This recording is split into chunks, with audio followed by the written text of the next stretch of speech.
ইন্নালিল্লাহ। এটা প্রাণ এখানে কেন? এই পঞ্চগড়ে তো কাদিয়ানি আছে, কাদিয়ানিদের সমস্ত পণ্য বয়কট করতে হবে। এই পঞ্চগড়ে কাদিয়ানিদের আখড়া আছে, কাদিয়ানিরা মুসলমান নয়। কাদিয়ানিদের পানি দিয়ে আপনারা টয়লেটের কাজে ব্যবহার করবেন না। এটা দিয়ে টয়লেটের কাজ করা হারাম। ফিহা আনহারুম মিম্মাইন গায়রি আসিন, এক বোতল আর দুই বোতল নয়। ইন্নালিল্লাহ। এটা প্রাণ এখানে কেন? এই পঞ্চগড়ে তো কাদিয়ানি আছে, কাদিয়ানিদের সমস্ত পণ্য বয়কট করতে হবে। এই পঞ্চগড়ে কাদিয়ানিদের আখড়া আছে, কাদিয়ানিরা মুসলমান নয়। কাদিয়ানিদের পানি দিয়ে আপনারা টয়লেটের কাজে ব্যবহার করবেন না। এটা দিয়ে টয়লেটের কাজ করা হারাম। আশেপাশে কাদিয়ানি আছে না? আমরা জানি এরা ভেলকিবাজি করে, বিভিন্ন নাম দিয়েছে, আহমদি জামাত, আহমদিয়া জামাত আছে না এরকম? কাদিয়ানিরা এই দেশে বসবাস করুক, আমাদের কোনো আপত্তি।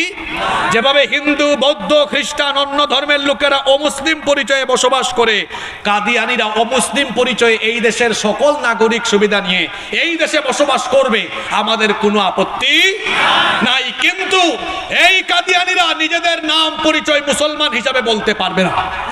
বলতে হলে তারা সবাই মিলে তওবা করতে হবে আর আখিরি নবীকে শেষ নবী হিসাবে স্বীকার করতে হবে।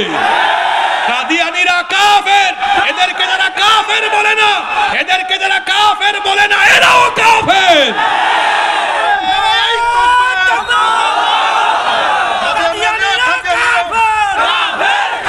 স্লোগান দিয়া কি হবে? স্লোগান দিয়া কি হবে? মাদ্রাসার ওয়াজে তো কাদিয়ানির পণ্য ঢুকায় রেখে দিয়েছে।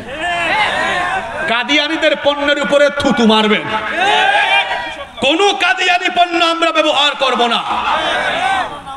নাকি কষ্ট পাইলেন? হ্যাঁ, কাদিয়ানিদের অনেক পণ্য আছে না? প্রাণ আছে, আর কি আছে? আরএফএল আছে, আর কি আছে? মেরিন্ডা আছে, আর কি আছে? 7 আপ আছে, হ্যাঁ, ভিশন, আর কি আছে? Surf Excel. সার্ফ এক্সেল এদের, সার্ফ এক্সেল বাদ দিবেন। যত পণ্য আছে কাদিয়ানিদের, কোন পণ্য মুসলমান ব্যবহার করবে না। রাজি আছেন তো?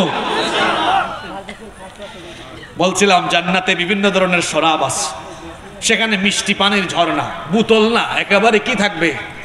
মধুর ঝর্ণা, দুধের ঝর্ণা, এমনকি মদের ঝর্ণা। সুবহানাল্লাহ বলবেন না? বলে হুজুর কি করে এগুলা? মদ না হারাম? হ্যাঁ, দুনিয়ার মদ হারাম, কারণ এটাতে ভেজাল আছে, দুর্গন্ধ, পচা, নাপাক। এটা দুনিয়ার এই মদ, এটা সেবন করলে, পান করলে মানুষের সেন্স ঠিক থাকে না, বাড়ি গিয়ে মাও চিনে না, বউও চিনে না, বউকে মা বলে ডাকে। কিন্তু জান্নাতের মদ এমন নয়। আল্লাহ বলেছেন লা ফিহা গাউলু ওয়ালা হুম ইউনজাফুন। এটাতে ক্ষতিকারক কিছু নাই, সেন্স বিলুপ্ত হয় এমন কিছুই নাই, শুধু আছে এনার্জি আর এনার্জি। এরকম বিভিন্ন ধরনের শরাব আল্লাহ জান্নাতীদের জন্য রেখেছেন। এই যে জান্নাতীরা জান্নাতের ভেতরে এত খাবার দাবার খাবে, কিন্তু জান্নাতে কোনো টয়লেট থাকবে না। আপনারা বলেন হুজুর আল্লাহ কি এখানে একটু কায়দা করলো নাকি? টয়লেট যে দিল না, এত খাবার খাইলে আমরা এগুলো ডেলিভারি মারবো কোথায়? টেনশন আছে না? তো জান্নাত তো একটা পাক পবিত্র জায়গা, এখানে টয়লেটের মতো নাপাক জিনিস রাখলে জান্নাত নাপাক হতে। এই জন্য জান্নাতের ভেতরে কোনো টয়লেট নাই, আপনাদেরও টেনশনের কোনো কারণ নাই। যতই খাবার দাবার খান না কেন, খাবার দাবার খাওয়া শেষ করার পরে একটা ঢেকুর মারবে, জান্নাতের ওই ঢেকুরের সাথে পেটের সকল খাবার হজম হবে, কোনো বায়ুও নির্গত হবে না, বরং মেশকের সুগন্ধি চতুর্দিকে ছড়িয়ে যাবে।